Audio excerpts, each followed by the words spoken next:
Hello, hello, and welcome to the Rock Metal Podcast. I am your host, John Harris, and today on the Rock Metal Podcast, we have Broken Links, and they have a new album called Conflict States. Actually, quick question mark.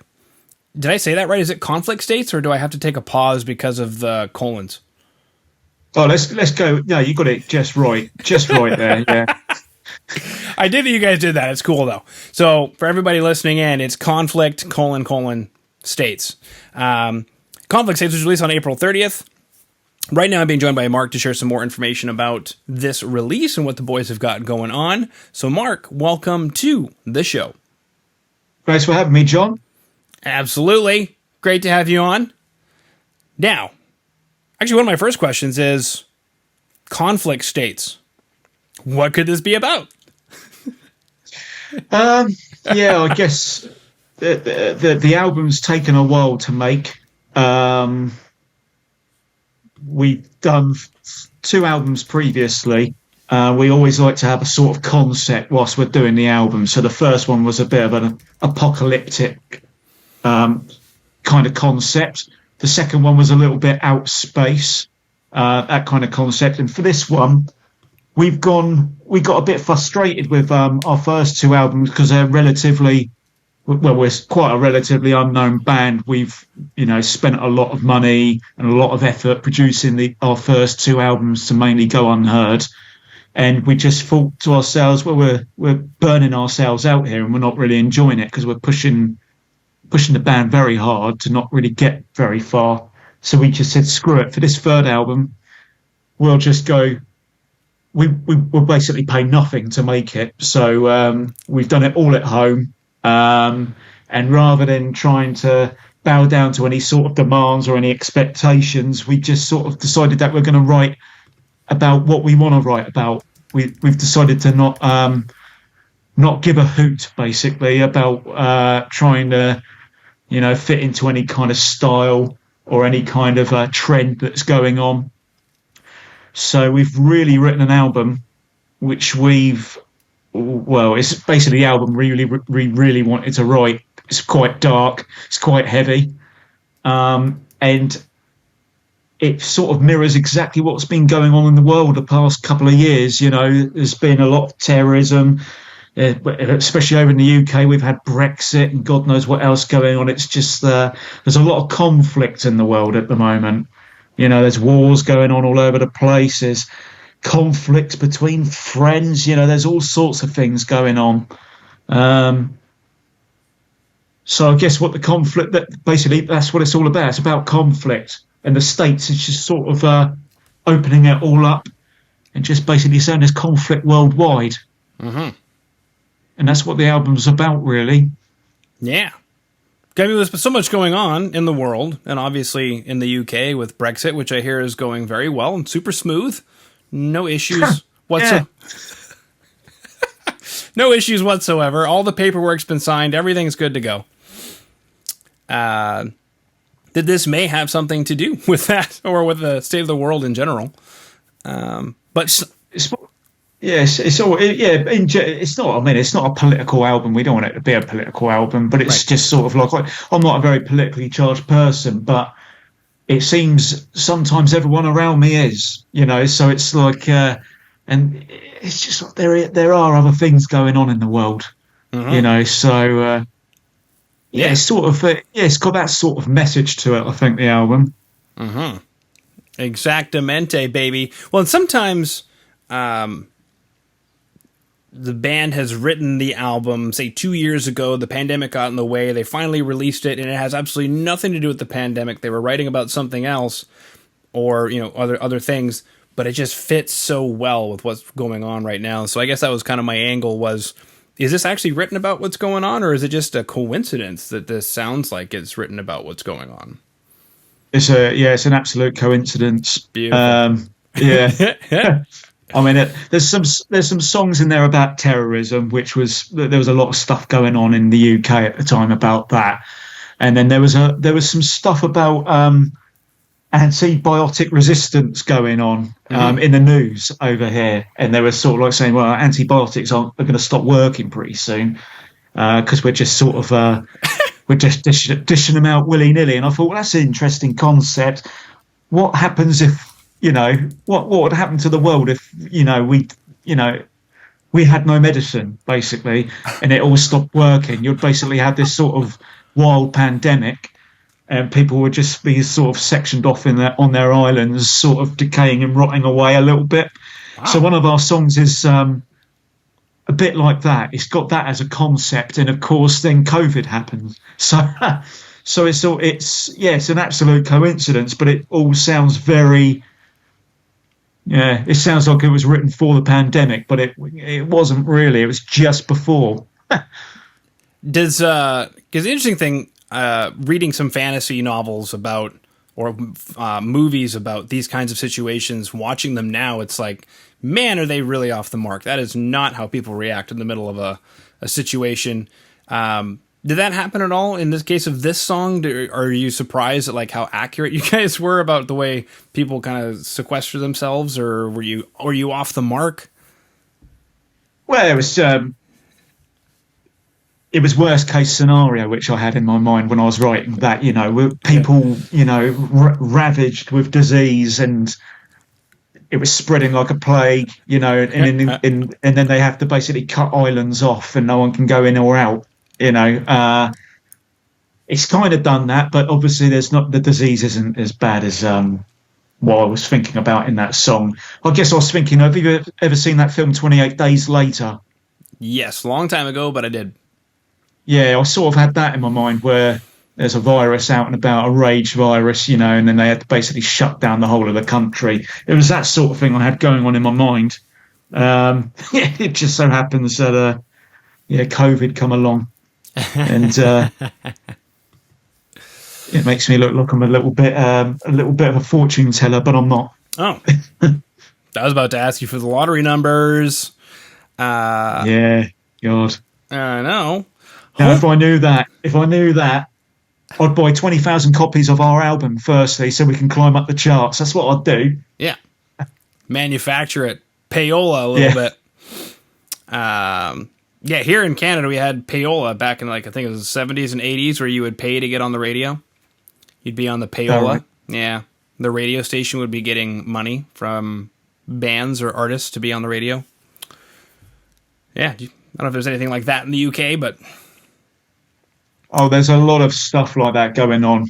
Even pay to play. When you want to do a live show, you may have to pay to go and play the gig. There's a lot of that at the moment. There's a lot of areas when you're in a band our sort of size. It's sort of like you always have to pump a little bit of money in it just to get a bit of exposure, it seems, all the time. But It's part of it. Part of it. Now, you mentioned some home recording in the first couple of albums. So it was 2012, 2015, Disasters and Divide Restore. And now we have the new album coming out this year in 2021. And it looks like, from what I read, you guys recorded at a proper studio. BL Studios.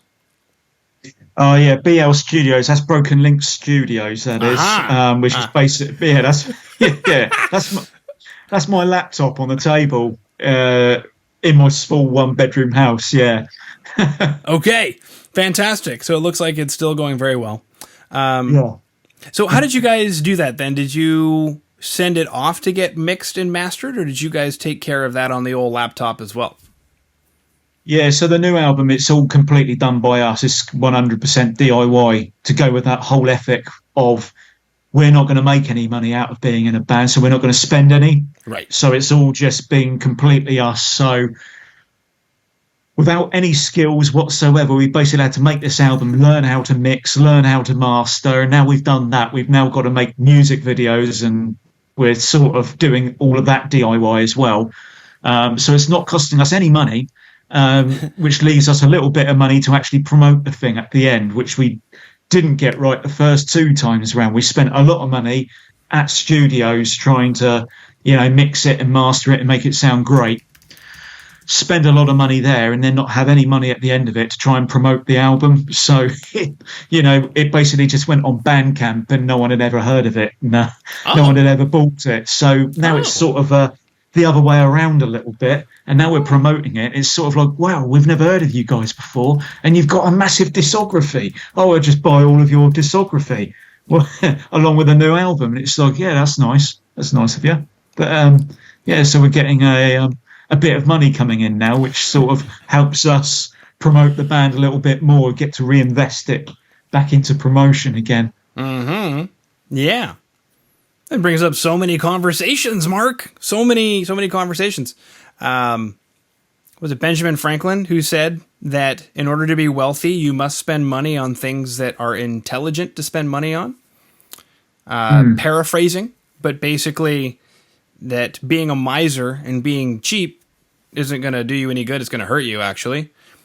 But being frugal, where you're choosing what to spend your money on, is where you're going to see the growth come back. And so you're spending money on promotion so that all of your hard work gets noticed, so people can hear it, so people can buy it, because now they know it's there. It's huge. Yeah, exactly. Yeah. I mean, Facebook is obviously we can't go out and gig at the moment, and we're releasing this album. So having a tool like Facebook around, where you can literally make your own adverts and then target it to people that listen to particular music in particular countries, and then you can slap a wedge of cash on it. We're starting to see a lot of benefit coming back from that. Our Bandcamp's the busiest it's ever been at the moment, and the new album's outsold the last two several times over now. So yeah, it's paying off a little bit. But again, it's very small. It's still small time. You know, we're not Coldplay, you know, and I'm not sure we'd want to be. But it'd be nice. It'd be nice to have the choice. So, I'm guessing that's when Gary came in. Gary with 2 R's.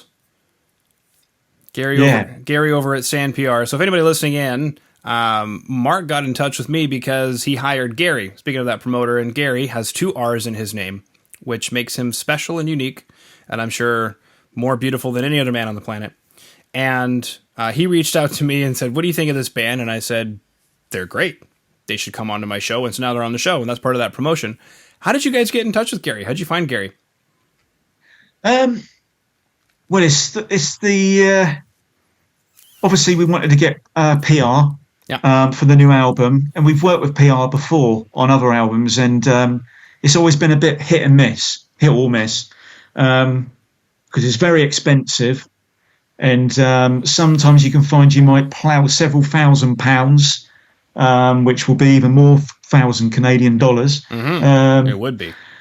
And you may find that you only get like a news clipping here and there, you know, and it's like, well, we just paid $3,000 or something similar, and not really a lot's come back. So this time around, we've obviously gone through and we contacted a lot of people, and we narrowed it all down to who we thought was the best fit. And Gary at Sand PR, we just really liked his website. He obviously specialises in the genres, a lot of rock genres, and we obviously fit into that. Whereas before we may have been with a PR company that didn't necessarily fit in with that. And he just seemed like an honest guy with the responses he gave, like, you know, zero, you know, BS. You know, It was all straight down the middle, honest, and we've been really happy with everything he's done so far. So yeah, it's a really good choice. I'd highly recommend him to anyone listening. Yeah, who's in a band. Yeah, if I were in a band and I had to promote it or get it promoted, whatever, or a self-release, I would consider Gary with 2 R's. Gary-san. I call him Gary-san because of the Sand PR. So Gary-san, like all right, yeah, like a Japanese thing. 1,000 Great British Pound Sterling is currently $1,727.54 Canadian. Oh, so it's not that much more, you know, in the grand scheme of things. Yeah, it's usually the euro is usually about 1.5, and then the Great British Pound is usually somewhere between that 1.5 and 2. 2 times the amount, or just a little bit less. And look, so right now it's about a little bit less. Cool. So we're chatting about home recording, the Payola system, working with a promoter such as Gary. chat about this album, what's going on, a theme, concept-ish about conflicts going on in the world. And you also mentioned doing music videos, and there are a couple music videos that are up right now, Replicas and Pioneers. And it also seems like there's a theme between those music videos with the masked antagonist or protagonist. Yeah, I think that's a coincidence. Yeah, I mean, there's only so much you can do when there's a lockdown. You know, you're not allowed out the house. You know, so you've got to try and make a music video in order to release the album. So that Pioneers, we do feature in it, the band, each one of us, but we're at home. And we got our missuses to take a video, and then they all sent them to me, and I uploaded them into a tool called Rota, which is an online tool where you basically pay them £9 or 12 Canadian dollars, and you basically pick from stock footage, a load of videos. You can upload your own, mix it all in, and choose a style, and it will spit out a music video for you. No. So we used that on Pioneers, and yeah, that's £9. That was that's literally the best looking video we've ever had. The future is starting to scare me, Mark.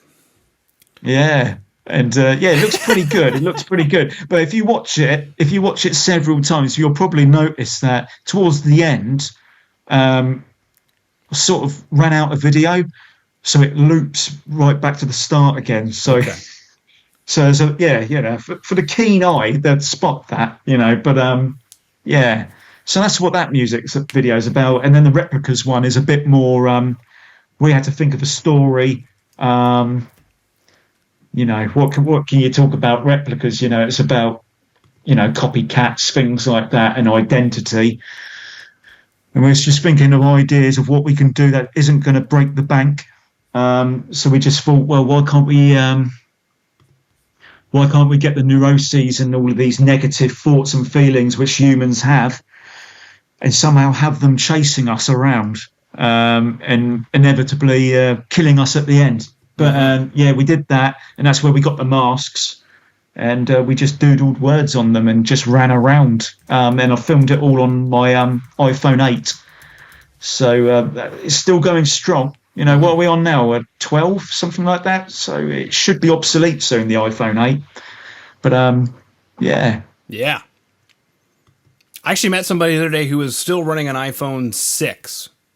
So what a legend. I know. I mean, hey, if the battery's still working and everything's still going, hey, why not? Yeah, they've given that TLC to get that through, haven't they? Yeah, some serious TLC. Yeah. All right, let's find out for a second here. Apple.ca. Apple has a plan. Earth won't wait. Neither will we. 2030. Learn more. No, I want to know about your iPhones. They're going to do something for the planet, it looks like, Mark. AirTag. What in the world is an AirTag? I feel old right now, Mark. I'm like, technology, what is this stuff? Moving too fast. Let's just go to the buffet or something, and which we can't do. So they still have the XR, the 11, the SE, whatever that means, and the 12 and the 12 Pro. So yeah, so they're on 12 now. Yeah. So we did it on iPhone 8, chucked that all into Adobe Premiere, and just sort of, chopped it all up with my limited skills in that bit of software, and we just spat it on YouTube. Just spat it. And it's doing okay. Yeah, just spit it on there, and it's doing okay. It's doing okay. But we've got to move on now, because we've got a third single coming out in May called Cold War. And we've got to have Gary wants us to have a music video ready in a fortnight, I think. What? So we've been, he's cracking the whip. He is. So we've been out. Listen here, Gary. 2 hours. Think you're so special? It's a pandemic, Gary. There's a lockdown, Gary. Come on. Yeah, I know, but yeah, it's got to be done. It's got to be done. So we were out last weekend filming the next music video, and we've got to also do some extra stuff this weekend. But it should be interesting. It's again, what can you do? 3 lads with a phone in a lockdown. We're basically going to be we're dressing up in it. Do you remember Commando, the movie? Arnie? Mm-hmm. Do you remember Bennett, the villain? No, it's been a very long time since I've seen Commando, and That movie is as old as I am.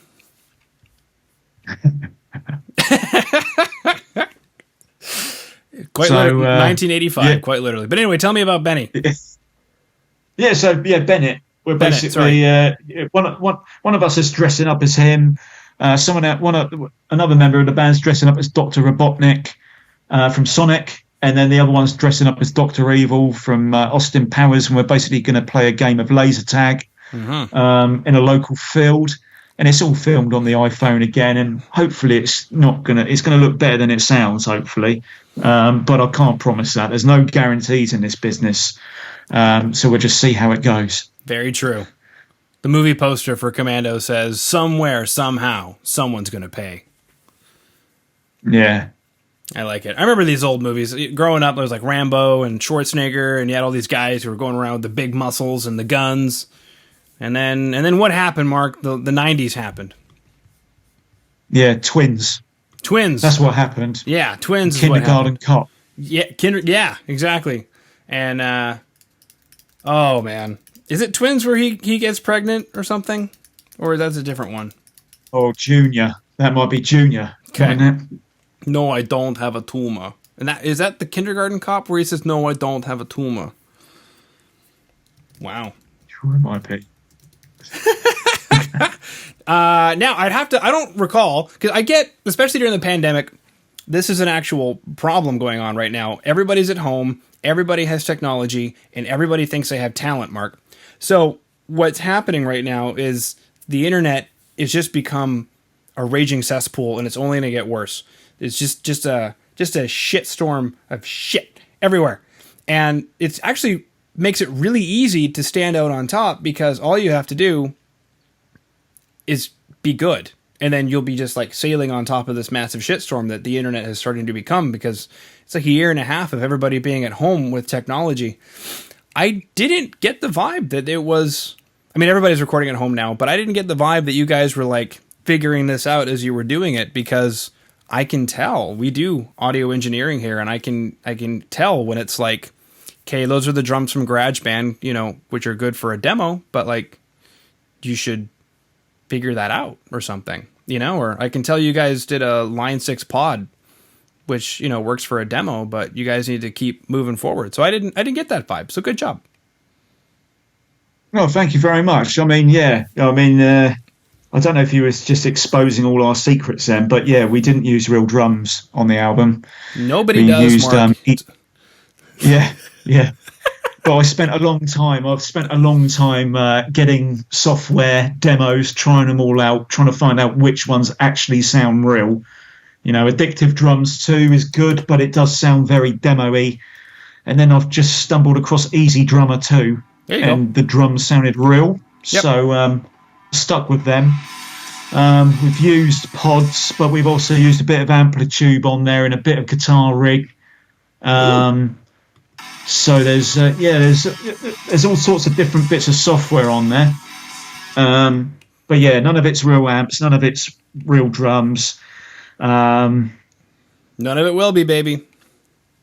Yeah, but yeah, no, it sounds okay. But I must have mixed that album 25 times, I reckon. I mean, you can still tell it's got this certain feel, because one of my favourite albums ever is The Holy Bible from the Manic Street Preachers. Okay. If you listen to that, it's got a very lo-fi kind of sound to it, like it's actually been recorded on the cheap, on a tape in some grotty little room somewhere. Probably and was. It's yeah. And it's like, I like that sound. And I almost feel like with the limited skills I have, I've managed to recreate it by not having enough skills to make it sound polished. So it almost sounds a little bit like it's suffocating in a way. Yeah. And at the same time, I don't really know how to master it, and I've just basically pushed the life out of it by making it loud as hell. Yeah. And it just seems to have this sort of feel to it. I mean, it's not going to be as great as any any massive studio, but I'm quite pleased with the results of it, but it took a long time to get there. A hell of a long time. A lot of trial and error. Bashing my head into the wall. But wow. Yeah. At least you save money. I mean, you don't have a head anymore, but at least you save money. Yeah. Cool. Because yeah, we do that kind of stuff. But obviously we charge money, so we would have it done for you like in a week without any head bashing, but it would cost you. Which actually might be kind of interesting. I might even consider doing that for free just because I dig this stuff, and maybe it gets you better sound, maybe it doesn't. But cool. So we chatted about home recording, payolas, working with a promoter, DIY music videos, Arnold Schwarzenegger, because you have to get him in there somewhere. The album Conflict States, we chatted about figuring out your way through mixing and mastering and using tools available to the modern music producer. And we talked about not feeling any shame because everything that you hear on the radio also uses those things. Especially in today's day and age. The $1 million studio, the $2 million studio, there's just not enough coin to keep those things going anymore. With a lack of record sales. Because record sales used to promote that stuff, and then we stopped selling records, and streaming hasn't really figured out a way to make the music industry pump like it used to. So that's another conversation to be had about how Spotify takes more than they give. Yeah, absolutely. Yeah. Mm-hmm. Yeah. Boom. Is there anything that we missed, Mark?